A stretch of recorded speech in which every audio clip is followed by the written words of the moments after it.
What's going on, guys? It's Carroll from MyMMAnews.com and Carroll's Corner MMA podcast. Today I'm joined by Taylor Biagi, who's going to be fighting in the Subspectrum 7 tournament, the females bantamweight tournament. Thanks for joining me. Thanks for having me. So tell us a little bit about this tournament that you're a part of. It's the first time they're having it, right? I believe so. Yeah, I haven't heard of it before. Excuse me. They're doing a special 135-pound women's 8-women bracket. And then they're actually doing a men's at 135 pounds too. So I think they have all 8 girls booked, and it's going to be March 2nd. It's in Iowa, somewhere in Iowa. Not like Yeah, I was just looking at it. Says Altoona, Iowa, which is in the middle of nowhere. Tell us how you got invited and how did it make you feel that you were invited to be a part of this first time 8-woman bracket tournament. I love being part of these tough divisions, these special invites. To be honest, it was posted in a lot of the forums that they were looking for people to apply. So I just contacted the guy and said, Jordan Pearson's his name, that I was down, and he signed me right up. So I like it. It's kind of always guaranteed to be really tough, but like they're offering cash prize and everything. So it's motivation to work hard for sure. That's awesome. Yeah, definitely a sweet thing to be a part of. Take us through your training. We were talking briefly before we started. Take us through your training and how that's going for you. Sure. It's about, I think, 7 weeks away right now. So I have basically some weight to lose for this, which is funny because I used to easily walk and compete at 125, but nowadays I'm cutting down to the 135, which is funny. But so I got my nutrition all squared away on a meal plan. I'm already dropping the weight, and I was lifting a lot more prior to starting this camp. Now I've cut that down to just twice a week strength training and more drilling, a lot more drilling and sparring. So I like to do a lot of jiu-jitsu, obviously, to get ready. Now, I understand you're a brown belt, correct? Yes. Tell us about how it's been through your journey to become a brown belt, and I assume all the other women in the tournament are brown belts as well, correct? I think they're a little mixed, actually. It is a special invite, so they kind of are a little more flexible with rank and stuff like that. There's like a purple belt girl from Chicago. She trains out of Compritos, and Jessica Buchanan. She's very good. I'm not positive that I think she's a world champion, definitely a Pan American champion, and she's only a purple belt, but she's going to be very tough. For me personally, I've had a long time going through the ranks because I started about 9 years ago, exactly, wow. Pretty much, and took a long time to get up to brown. I got my brown last May, so oops, my dog moved and almost dropped my camera. Yeah, it's been a long time. It feels really good though to study this kind of sport for so long and just really have this the skill level and understanding of the sport at that level. And I still love jiu-jitsu every bit as much today as I did when I started. So awesome. And training for this, are you training anything specific? Kind of have an idea who some of the women might be in the bracket, or are you just kind of working on things that you're strong on, working on a few things that you're weak on? I'm playing up my personal strategies, and it's an EBI style, so meaning it's submission only. Okay. So you can only win by submission, and if you don't, at the end of the time limit, then you start on each other's back or in a dominant position, and whoever submits each other will win. So I'm very, very submission focused in this, whereas for a point-based tournament, I need to secure dominant positions, to make sure I secure the win. For this, I'm just drilling all my submissions, and I am branching out a little bit to more leg locks than I normally would. With some of the girls being lower level, I think there's a chance that I can beat them in that kind of game, so a little bit more of an advanced level game, but still some of my bread and butter submissions and attacks. Awesome. And you're talking about training and you're going to be traveling for this. Any excitement in the fact that you're going to be, leaving Chicago, checking out Iowa? There's not a whole lot going on there. I've been there before, but you're getting to travel for it. It's different. I love traveling with my team. And the funny thing is, I actually started jujitsu in Iowa because Oh, I went okay. to the University of Iowa in Iowa City, and that's where I started training. There's a great team and great coach out there in Iowa City. One of my good friends from Chicago, Matt Layton, he's a black belt. He through connections with training with me, met my old team, and actually now just opened an academy in Iowa City as well. That's awesome. So all those guys are gonna be there. Matt Layton's fighting on this. He has a special like super fight um, against Devontae Johnson. Really good. Uh, Cool. and yeah, so like my whole original team and coaches are all gonna be there and everything. So that's what makes it like really exciting for me and makes me really want to win. That's awesome. No, definitely. That's pretty sweet because you'll have more support there. Do you plan Yeah, on getting out there a few days before and you're gonna roll around with those guys ahead of time? yeah. The my old instructor John Gutta and my good friend Matt Layton are two of my like most trusted coaches. I definitely want to get there early and like just do last minute like strategizing Hmm. and reminding. I kind of like to like keep my mind in it all the way up. I'm not the kind of person to like try to think about something else and distract myself. I like to keep thinking about it. And just being around those guys a little bit longer. And I may have to make weight the night before, depending on how that goes. So yeah, Hmm. I'll definitely be there a little early. Cool, cool. And I understand you're an instructor, you're a coach yourself. How has that helped you become a better practitioner in jiu-jitsu?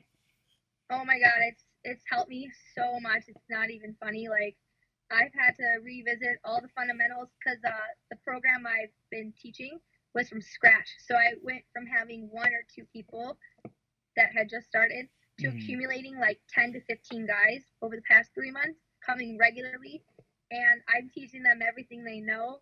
So I've had to revisit all the fundamentals, come up with and study different drills and like just ways to teach them the game and the moves.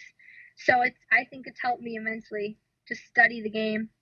Like I coach high school football, does it like do you notice you have to focus on the small details a little bit Yeah. more than you normally would when you're Oh yeah. competing? And honestly, sometimes like something will come up like I can't figure out why this isn't working for my student or what the Hmm. like problem they have, and I have to like analyze it and be like, okay, this is what you're doing. Um, so details are huge. Awesome, definitely. Well, take us through a little bit about your routine and how you're training. How often you training and how long you're training for? I'm obviously this differs for a lot of people, and I'm still fine tuning all my personal preferences. But I've come to find for me, I need an hour of drilling by myself, well, with a partner, a day. So at least an hour a day of drilling, period. And then on top of that, the sparring I do is kind of like inconsistent. Like it can be just a few rounds one day, or I can want to go for like an hour and a half one day. I just go based on how my body feels Hmm. because I'm not a spring chicken anymore, and my body can't really take all the abuse it used to be able to take. And I am still a quite small female training on a team of men, so um, now it's more of a train smarter type thing. And I used to never incorporate strength training or anything like that. Now I'm all about my functional and power and form of strength cross training, and so I incorporate that, but a lot of drilling. So I like to set a timer for 5 minutes and do one move for 5 minutes, then let my partner go and switch back and forth for an hour every day. That I like Oh won't wow. negotiate. Yeah, that I won't negotiate. I love that. That's how I feel the sharpest. And then when I roll, it's just based on how I feel. I do always do on Sundays. My team has a team competition training at noon for 2 hours, and that's like a hard wrestling style practice.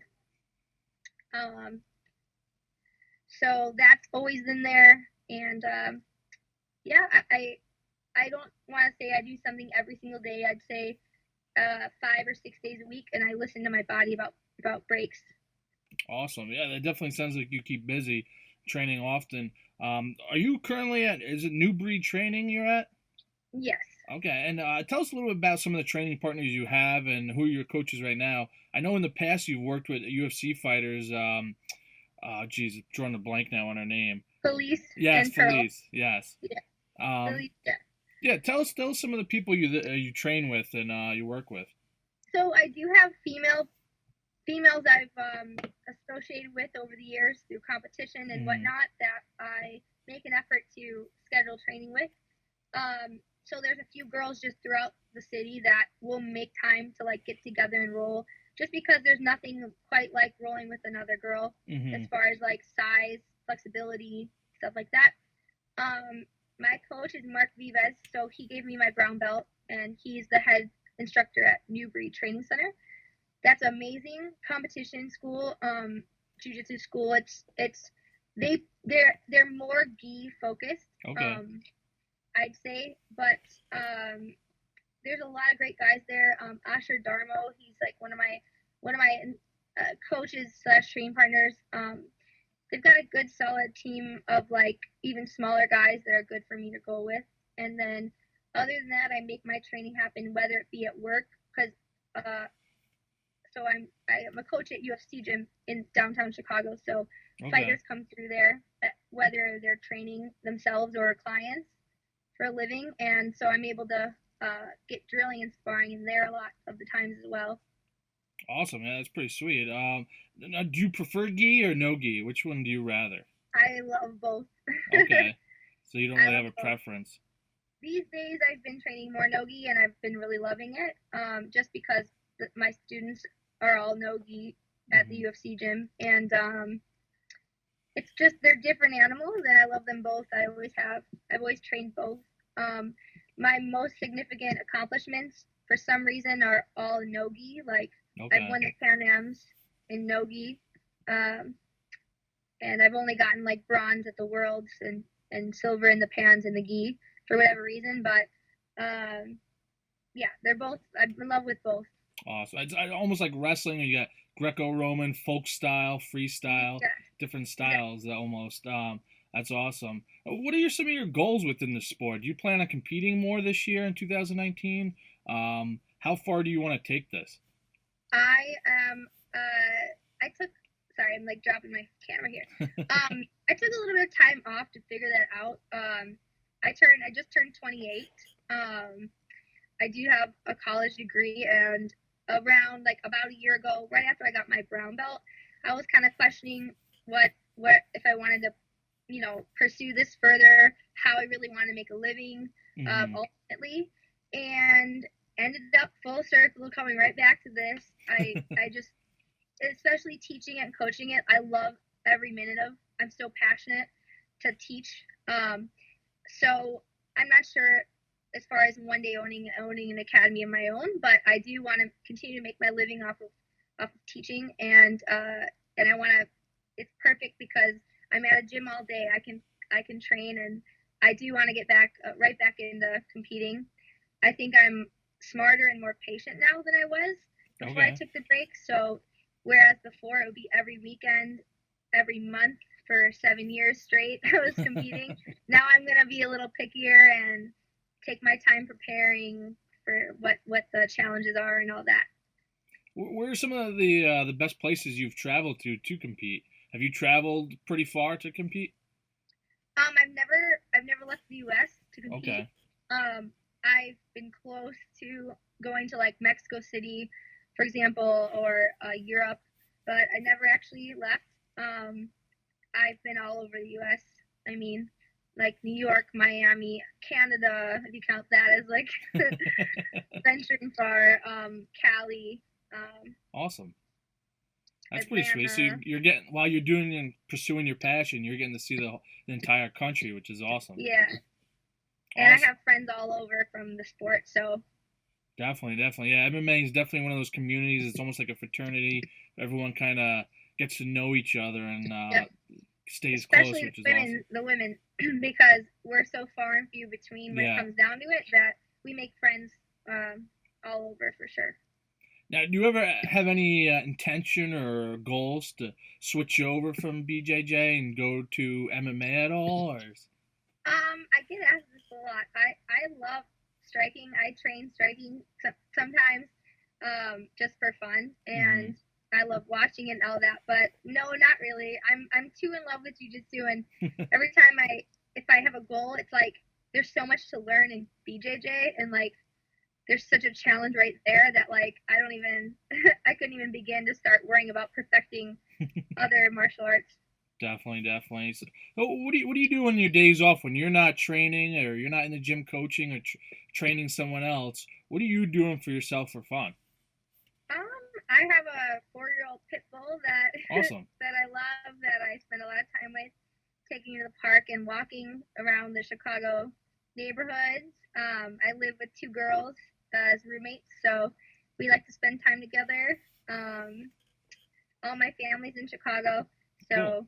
it's really easy to visit with my grandparents and my parents and stuff like that. Not too much. Awesome. Well, before we wrap it up, tell us one thing about you that nobody knows, but you'd like to share with everyone. Oh God. Something about me nobody knows. Like I've had a black belt who doesn't know how to ride a bike, someone who can't swim. There's all different things that people. You would think that riding a bike and stuff would become pretty easy, but yeah. I'm sure I could think of things I can't do if I tried hard enough. I got really good at, this is embarrassing, but I got really good at hula hooping when I was in college, and I can do like hula hoop tricks. You're like on the hula hoop Olympic team. I don't know about that, but I definitely embarrassingly spent a lot of time perfecting hula hoop tricks when I was younger, which I think is kind of funny. Are you still able to do any of those tricks? I don't know. I haven't tried in a while. That's funny. So anyone you want to recognize or any sponsors you want to give a shout out to? You can give a shout out to BJJTs. That's my OG sponsor that I've been with a long time, and my bonsai team and family, and coaches Mark and Matt and John. Awesome. They're Well, the best.